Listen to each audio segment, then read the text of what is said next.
اعوذ باللہ من الشیطان الرجیم بسم اللہ الرحمن الرحیم وَلَكُمْ فِي الْقِصَاصِ حَيَاةٌ يَا أُولِي الْأَلْبَابِ لَعَلَّكُمْ تَتَّقُونَ آمنت باللہ صدق اللہ العظیم رب اشرح لي صدری ويسر لي امری واحلل عقدۃ من لسانی یفقهوا قولی اللهم ارنا الحق حقا وارزقنا اتباعه وارنا الباطل باطلا وارزقنا اجتنابه آمین یا رب العالمین۔ دوستو اور بزرگوں، سورہ بقرہ آیت نمبر 179 آپ کے سامنے تلاوت کی ہے اور یہ دوسرے پارے کا چھٹا رکوع زیر مطالعہ ہے۔ اس رکوع میں خاص طور پر کل نیکی پر کیسے انسان کاربند رہ سکتا ہے، یہ مضمون ہمارا چل رہا ہے۔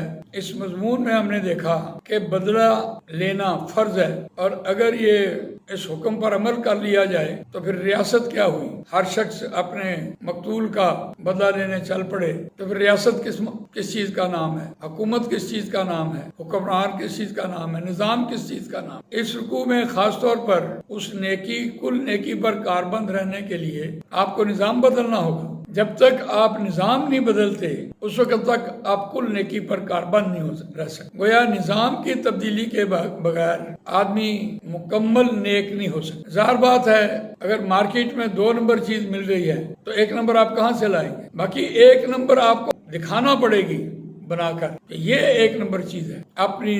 اپنی ذات، اپنا کنبہ، اپنا خاندان نمونے کے طور پر پیش کریں۔ اجتماعیت انفرادیت پر اثر انداز ہوتی ہے، اور جہاں یہ بات کہی جا رہی ہے کہ بدلہ لینا فرض ہے تو اس میں تمہاری زندگی ہے، اس میں تم امن اور سکون سے رہ سکتے ہو۔ اور بدلہ جب لینا ہے تو پھر قانون کو ہاتھ میں نہیں لینا، آپ کو نظام میں جانا پڑے گا، آپ کو تھانہ جانا پڑے گا، آپ کو کورٹ میں جانا پڑے گا، آپ کو عدالتی نظام میں جانا پڑے گا۔ ہاں، اگر عدالتی نظام آپ کا نہیں ہے تو پھر بھی آپ کو اس بات کا اختیار نہیں ہے کہ آپ خود اس بات کی جسارت کریں کہ آپ اپنے مقتول کا بدلہ لیں۔ تو یہاں جو اشارہ کیا جا رہا تھا یہ بدلہ لینا فرض ہے، اور یہاں اقامت دین یا دین کو قائم کرنے کے لیے ایک جدوجہد کرنا یہ فرض ہے۔ لیکن اس سے یہ بالکل مراد نہیں لی جا سکتی کہ ہم ایک جماعت بنا لیں اور حکومت کے خلاف کھڑے ہو جائیں۔ نہیں، یہاں آپ کورٹ میں جا کر جو آپ کا قانون ہے اس کے خلاف آپ پٹیشن دائر کریں کہ یہ آپ کی شکل جو ہے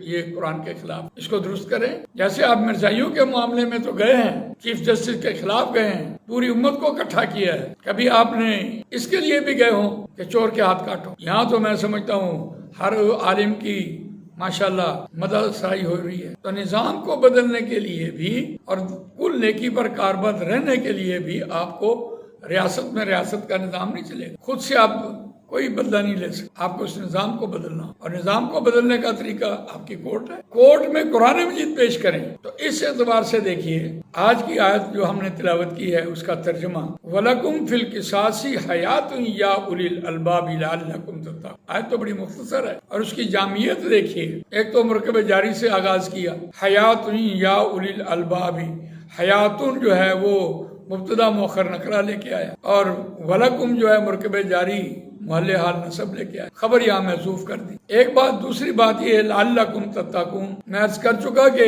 جتنے بھی فرائض ہیں، نماز ہے، روزہ ہے، حج ہے، زکوٰۃ ہے، قرآن مجید کا سیکھنا سکھانا فرض ہے، اور یہاں آج قتال بھی فرض، لعلکم تتقون کے حوالے سے۔ یا ایھا الذین آمنوا کتب علیکم الصیام کما کتب علی الذین من قبلکم لعلکم یا ایھا الناس اعبدوا ربکم الذی خلقکم والذین من قبلکم لعلکم تتقون۔ اور یہاں دیکھیے قتال کے معاملے میں وَلَكُمْ فِي الْقِصَاصِ حَيَاةٌ يَا أُولِي الْأَلْبَابِ لَعَلَّكُمْ تَتَّقُونَ۔ اور اسی طرح خُذُوا مَا آتَيْنَاكُمْ بِقُوَّةٍ وَاذْكُرُوا مَا فِيهِ لَعَلَّكُمْ تَتَّقُونَ۔ جہاں قرآن مجید نے فرضیت کی بات کی ہے وہاں لعلکم، شاید کہ تم تقوی والے، شاید کہ تم پرہیزگار، اور وَلَكُمْ واسطے تمہارے اس قصاص میں، اس بدلے میں زندگی ہے۔